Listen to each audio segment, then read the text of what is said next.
इंसाफ के चेयरमैन और साबिक वज़ीर-ए-आज़म इमरान खान ने कहा है कि साजिश के तहत हमारी हुकूमत को गिराया। जब साजिश करने वालों ने देखा कि कौम साजिश को समझ चुकी है तो ये कोशिश कर रहे हैं कि इमरान खान पर गद्दारी का मुकदमा करके इसको रास्ते से हटाएं। इमरान खान का कहना था कि इज़्ज़त और ज़िल्लत अल्लाह के हाथ में है, जब तक अल्लाह ने चाहा कोई बाइज़्ज़त अल्लाह के हाथ में है। जब साबिक वज़ीर-ए-आज़म का कहना था कि किसी भी जलसे में जाता हूँ अभी बोलना भी शुरू नहीं करता और फजलुर रहमान के खिलाफ डीजल के नारे लगने शुरू हो जाते हैं। इमरान खान का कहना था कि फजलुर रहमान दीन के नाम पर सियासत और मुफाद परस्ती करते हो जाते हैं। इनका कहना था कि बैरूनी साजिश के तहत हम पर इम्पोर्टेड हुकूमत मुसल्लत की गई। भारत और इसराइल हमारे मुल्क को कमज़ोर करना और तोड़ना चाहते हैं। इमरान खान का कहना था कि इस हुकूमत के आने के बाद सबसे ज़्यादा खुशियाँ भारत में मनाई गई। भारतीय मीडिया में ऐसे खुशियाँ मनाई गई जैसे शहबाज शरीफ नहीं शहबाज सिंह था। इन्होंने समझा जैसे इनकी अपनी हुकूमत आ गई हो। शरीफ ख़ानदान के भारत की ताजर बरदरी से ताल्लुकात हैं। इन्होंने कहा कि शरीफ ख़ानदान ने नरेंद्र मोदी को शादी पर घर बुलाया। नवाज शरीफ के मुंह से कभी कुलभूषण के खिलाफ एक लफ्ज़ नहीं निकला। नवाज शरीफ भारत गया तो कश्मीरी हुर्रियत रहनुमा से नहीं मिला क्योंकि नरेंद्र मोदी नाराज़ हो जाता। नरेंद्र मोदी वो शख्स हैं जिसने मुसलमानों पर सबसे ज़्यादा जुल्म किया। वो शख्स हैं जिसने हमारे आर्मी चीफ को दहशतगर्द कह रहा था तो साथ ही साथ ये भी कह रहा था कि नवाज शरीफ तो हमारा दोस्त है। भारत समझता है कि अब पाकिस्तान में ऐसी हुकूमत आ गई है कि वो हमारे काबू में आ गया। चेयरमैन PTI ने कहा कि दूसरी जनब मुल्क की में आ गया बड़ी बीमारी चेयरमैन आसिफ जरदारी है। इसको पैसे की बीमारी बड़ी बीमारी वो पैसा देखता है तो इसका जिस्म कांपना शुरू हो जाता है, इसकी कांपें टांगना शुरू हो जाती हैं। शरीफ खानदान और आसिफ जरदारी अमेरिका के साथ मिलकर हमारी हुकूमत के खिलाफ बैरूनी साजिश का हिस्सा बने। इनका कहना था कि 7 मार्च को मरासला भेजा जाता है, 8 मार्च को तहरीक इनका इत्तेमाद पेश की जाती है और देखते ही देखते हमारी इत्तेहादियों को भी याद आ जाता है कि PTI तो बहुत बुरी जमात है और साथ में 20 लोटे भी गायब हो जाते हैं। मैंने हर फोरम पर कहा कि ये मुल्क के खिलाफ साजिश है।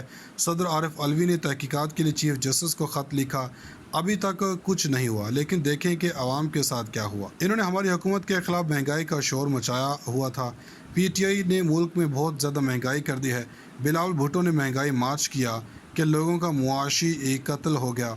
हर जगह और हर फोरम पर हमारी हुकूमत के खिलाफ महंगाई से मुतालिक तनकीद की जाती थी। साबिक वज़ीर-ए-आज़म का कहना था कि हमारे दौरे हुकूमत में 20 किलो आटे की कीमत 326 रुपये बढ़ी, जबकि इनके सिर्फ 2 माह में आटे की कीमत में 422 रुपये का इजाफा हुआ।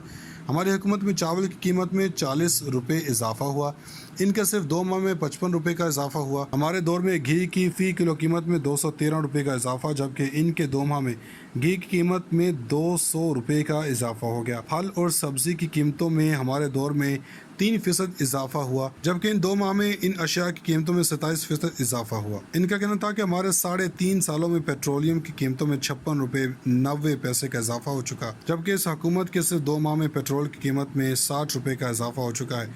हमारे दौर में डीजल की कीमत 50 रुपये 70 पैसे बढ़ी, जबकि इस हुकूमत में डीजल की कीमत में 60 रुपये का इजाफा हुआ। हमारी हुकूमत ने 3.5 सालों में बिजली की कीमत में 6 रुपये का इजाफा किया, जबकि इन्होंने 2 माह में बिजली की फ़ी यूनिट कीमत में 10 रुपये का इजाफा कर दिया है। दोस्तों, इन्होंने कहा कि नवाज शरीफ जब वज़ीर-ए-आज़म थे तो वो 22 मरतबा निजी दौरे पर बरतानिया गए।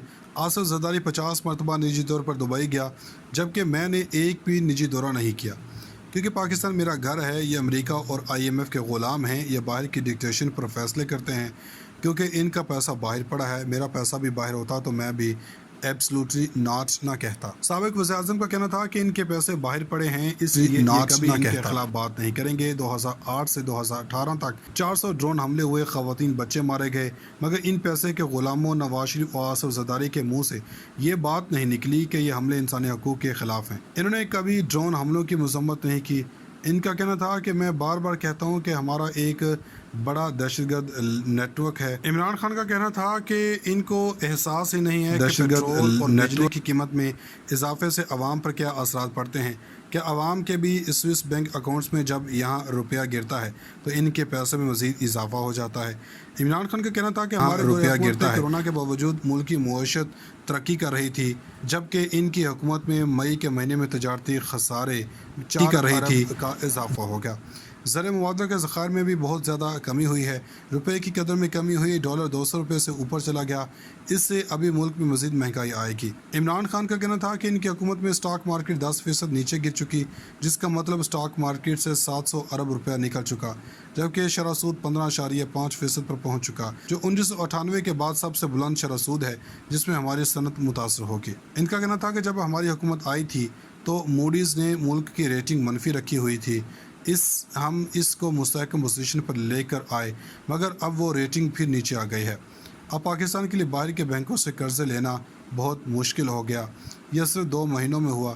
ان کا کہنا تھا کہ آج میں اپنے نیوٹرلز کو کہنا چاہتا ہوں کہ دیکھیں یہ جو باتیں کر رہے ہیں کہ عمران خان کے خلاف غداری کا مقدمہ چلایا جائے، میں عوام سے پوچھتا ہوں کہ نواز شریف اور آصف زرداری میرے خلاف غداری کا مقدمہ چلائیں گے؟ وہ لوگ جن کا سب کچھ باہر ہے، وہ آصف زرداری جس نے حسین حقانی کے ذریعے امریکیوں کو کہا کہ مجھے پاکستانی فوج سے بچاؤ، کیا وہ شخص مجھ پر غداری کا مقدمہ کرے گا؟ سزا یافتہ جھوٹ بول کر مجھ پر غداری کا مقدمہ کرے گا؟ نواز شریف مجھ پر غداری کا مقدمہ چلانے کا فیصلہ کرے گا؟ کیا وہ نواز شریف کرے گا کہ میں غدار ہوں؟ ان کا کہنا تھا کہ یہ حکومت سب سے پہلے اپنے کرپشن کے کیسز ختم کرنے جا رہی ہے، نیب کو ختم کر رہی ہے، شریف خاندان پر 40 ارب روپے کے کرپشن کے کیسز ہیں، آصف زرداری پر اومنی گروپ کے جعلی اکاؤنٹس کے کیسز ہیں، یہ سب معاف ہو جائیں گے، NRO مل جائے گا۔ عمران خان کا کہنا تھا کہ شہباز شریف کے دورہ ترکی کے دوران ان کا مفرور بیٹا بھی ان کے ہمراہ تھا۔